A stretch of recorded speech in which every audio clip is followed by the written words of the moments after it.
Hey everybody, it's Landry here with the Small Wrestling Alliance, giving you my review of the May 2nd episode of NXT, and I'll tell you if it was worth it.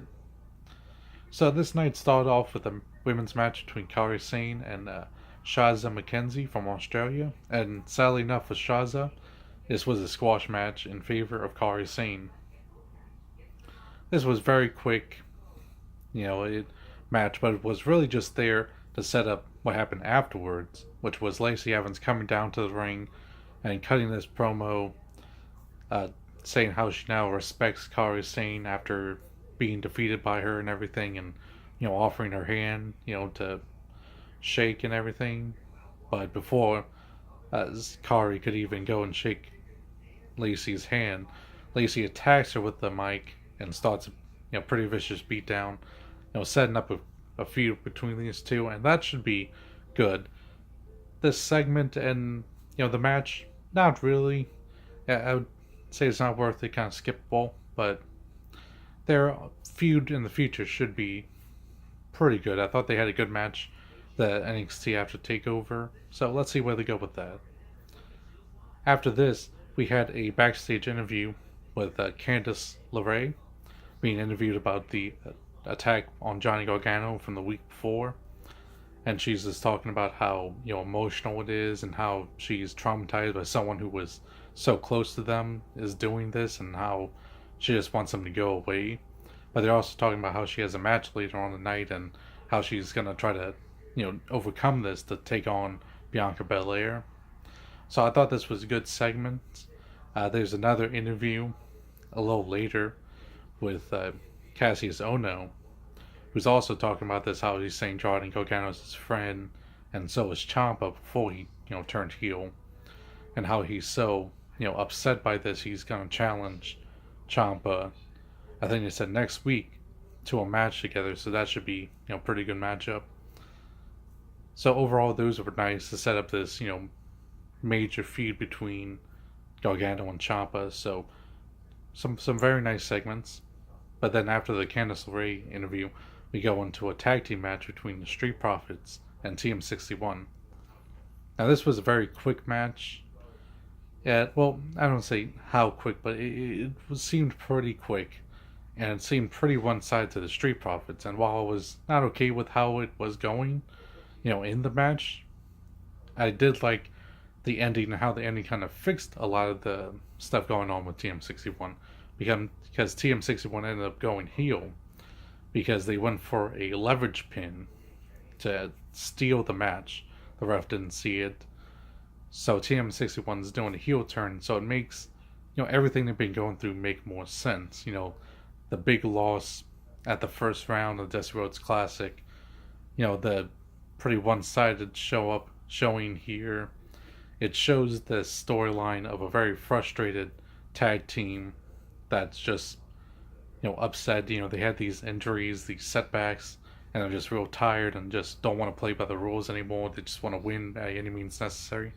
So I think it's a really good way to save TM61, and because I thought they would kind of drop the ball with them, so this is a really good turnaround for that, and should set up a good feud with it. Because while the match was short, they did show some really great chemistry between the two teams.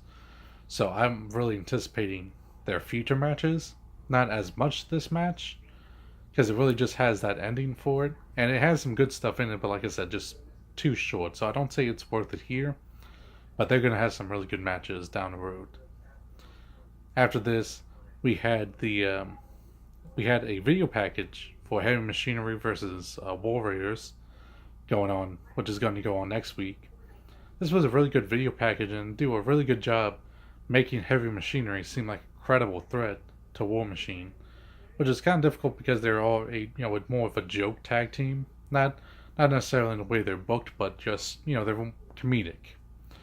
But in this, they played real straight, make it real seem like they're real legitimate competitors against War Raiders, and we'll see what their match is next week. And they actually should do well together because they're both teams of big men that can still move. So they should really mesh well together, and I'm excited to see it. So after that, that's when we had the interview with Cassius Ono. Then we had the debut match of Kona Reeves, a guy they've been having these vignettes for, teasing for a few weeks now, and it was kind of an underwhelming squash match, really. I think maybe Kona can do some good in the future, but I just I just didn't like this match. I'll give him a chance, see what he is a few weeks or a month or two down the road. But for right now, I'm not that excited. Don't feel it's really worth it. Then after that, we go into the match that we talked about earlier, Candice Larae versus Bianca Belair. And this was a really good match, especially with the story it was telling in it. You had Candice LeRae really selling the fact that she's just emotionally out of it. She doesn't seem like she's paying the most attention to it. She looks very distracted, very concerned about Johnny Gargano in this, and it really shows, and it's really brilliant thing. Number one, it still sells how important that feud is. Number two, it shows off the acting abilities of Candice LeRae and her selling of psychological stuff. Number three, Candice ends up losing this match, but it doesn't hurt her as much because she's distracted. She has other reasons. And four, it allows Bianca Belair to really show off, have a very nice victory here. One of the biggest victories of her NXT career so far. But also, six is the five. Sorry, five is the set up the fact that even though she had this real cool win, she still is a very credible heel because she's taking advantage of a distracted Candice LeRae, who's emotionally distracted.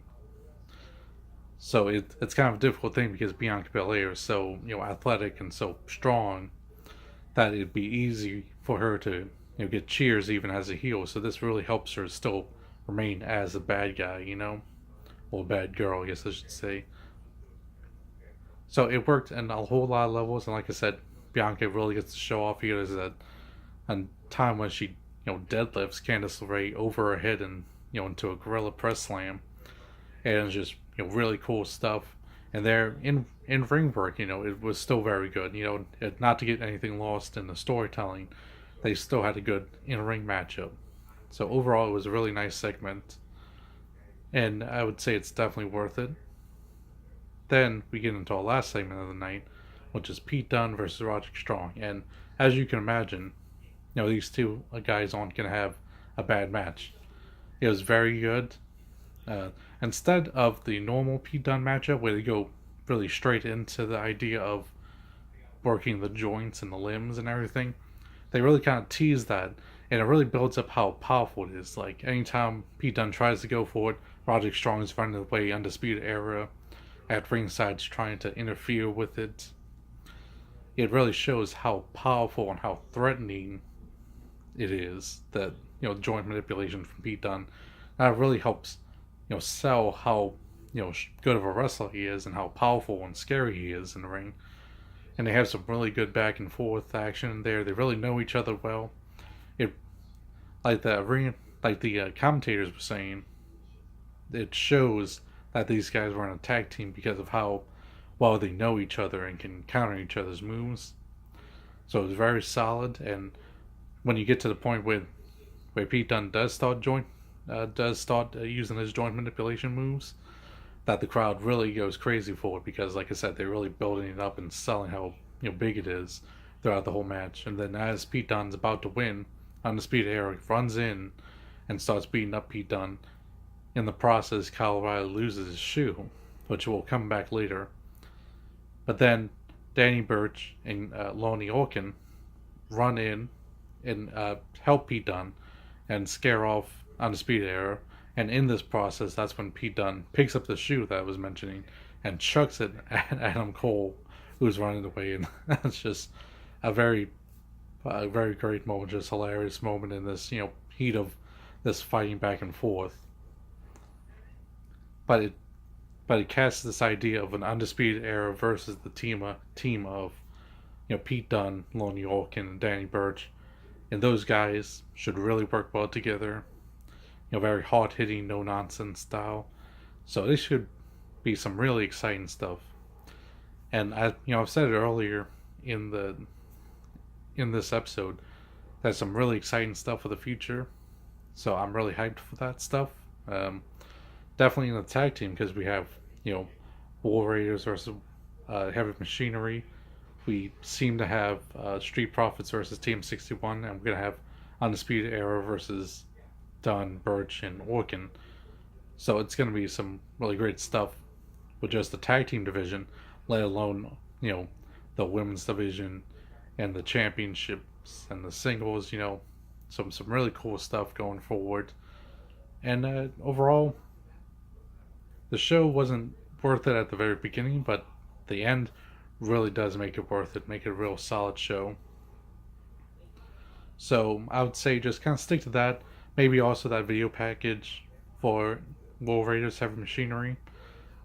But, just kind of stick with that and watch some of the matches that kind of got teased, for the future. But, anyways, if you like this video, leave a like down below. And if you want to see more videos like this, subscribe to the channel and hit the bell to get notified when we go live. The Small Wrestling Alliance goes live for most pay-per-views, and we also have a podcast that we do every Sunday at 1 p.m. East at 1 p.m. Central Time. And this one is going to go a little longer than normal because it's going to actually go into the pay-per-view. So that Backlash pay-per-view this Sunday. So there's that, and if you want to follow me, you can follow me on Twitter at Liam_SWA. And until next time, see ya.